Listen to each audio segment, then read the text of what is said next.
की सियासत में वीबीजी राम जी बना मनरेगा का मुद्दा तूल पकड़ा हुआ है। बीजेपी इसे लेकर जन जागरण अभियान चला रही है तो कांग्रेस ने मनरेगा बचाओ के तहत मोर्चा खोला हुआ है और इसी के तहत प्रदेश कांग्रेस कार्यालय में जयपुर जिला कांग्रेस कमेटी की प्रेस कॉन्फ्रेंस हुई, जहां कांग्रेस ने सीधे बीजेपी पर आरोप लगाया कि गरीब को मिलने वाला रोजगार छीना जा रहा है और राम के नाम की आड़ में मनरेगा कानून को खत्म किया जा रहा है। रिपोर्ट देखिए।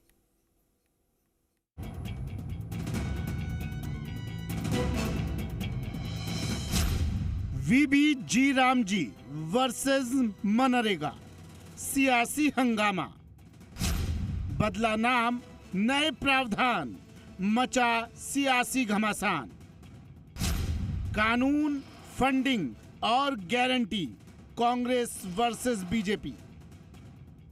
देश की संसद ने मनरेगा का नाम बदलकर अब विकसित भारत गारंटी फॉर रोजगार एंड आजीविका मिशन कर दिया। योजना में नए प्रावधान जोड़े और दावा किया कि इससे ग्रामीण लोगों को 100 की जगह 125 दिन रोजगार मिलेगा। लेकिन प्रदेश की सियासत में वीबीजी राम जी को लेकर घमासान मचा हुआ है। एक तरफ कांग्रेस मनरेगा बचाओ अभियान चला रही है तो वहीं बीजेपी गांव-गांव जाकर लोगों को जागरूक कर रही है। इसी को लेकर जयपुर जिला कांग्रेस कमेटी ने प्रेस कॉन्फ्रेंस की और बीजेपी पर जमकर निशाना साधा। साथ ही कहा कि बीजेपी जब संकट में होती है तो राम के नाम का सहारा लेती है।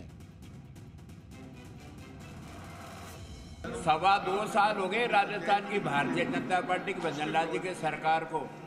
पूरा राजस्थान त्राही त्राही कर रहा है। किरोड़ीलाल मीणा तो इनके कैबिनेट मंत्री हैं, वो कह रहे हैं कि मेरा फोन टेप हो रहा है। करप्शन अपनी चरम सीमा पे। बजरी माफिया के नाम पे तमाम विधायक और मंत्री अपने भी इलाकों में बजरी माफिया का संरक्षण कर रहे हैं। शत्रुघ्न है ना वहाँ का केकड़ी के विधायक, उन्होंने तो एक सस्पेंड करवा दिया केएसआई को। तो करप्शन हो रहा है और सरकार जनता के हितों का काम नहीं कर पा रही है। कांग्रेस विधायक रोहित बोहरा और पूर्व मंत्री प्रताप सिंह खाचरियावास ने भी योजना के प्रावधानों को लेकर सवाल उठाए।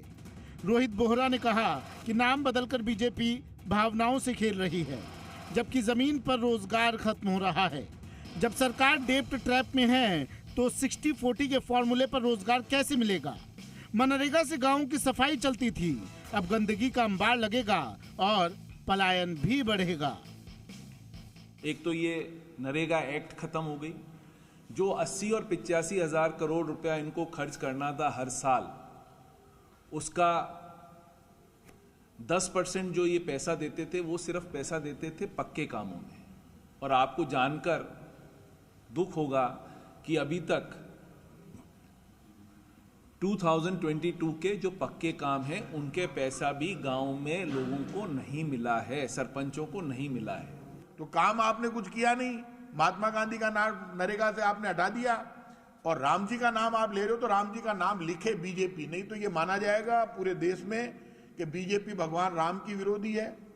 और भगवान राम की विरोधी है, भगवान राम का नाम बाहर तो लेती है लेकिन कागजों में भगवान राम का नाम नहीं लिखा। इस योजना को लेकर जयपुर में भी आंदोलन होगा, कल हमारे धरने और ये सब आंदोलन ऑल इंडिया कांग्रेस कमेटी के आह्वान पर हो रहे हैं। ऑल इंडिया कांग्रेस कमेटी ने जो हमको आदेश दिया है वो सब काम हम करेंगे। सबसे खास बात, बहुत सारी बातें इसके अंदर है, सबसे खास बात यह कि 40% इसका बजट कम किया जा रहा है। 30% पैसा एडिशनल स्टेट गवर्नमेंट को बियर करना पड़ेगा। अब वो 30% की कटौती आगामी बजट में तय है। जो आगामी बजट सरकार पेश करने जा रही है केंद्र सरकार 1 तारीख को, तो उसमें वो 30% की बजट में कटौती तय होगी। किसके लिए कटौती की जा रही है, किसको फायदा देने के लिए की जा रही है, इसका कोई क्लियरिफिकेशन नहीं है। अब इस मुद्दे को लेकर कांग्रेस के नेता 45 दिन तक सड़क पर आंदोलन करेंगे। गांव-गांव और ढाणी-ढाणी तक जन जागरण अभियान चलाएंगे। साथ ही 11 जनवरी से 5 घंटे का उपवास रखेंगे। तो कुल मिलाकर मनरेगा, बदला हुआ नाम वीबीजी राम जी को लेकर राजस्थान की राजनीति में सीधी लड़ाई छिड़ चुकी है। दोनों तरफ से दांव साफ है। जहां एक और बीजेपी राम और विकास के नैरेटिव पर आगे बढ़ रही है, तो वहीं कांग्रेस रोजगार, गरीबी और गांधी के मुद्दे पर सीधे टकराव को तैयार है। अब आने वाले दिनों में देखना होगा कि योजना कितना बड़ा सियासी मुद्दा बनती है। वीडियो जर्नलिस्ट भूषण सोनी के साथ प्रीति सैनी, जी मीडिया, जयपुर।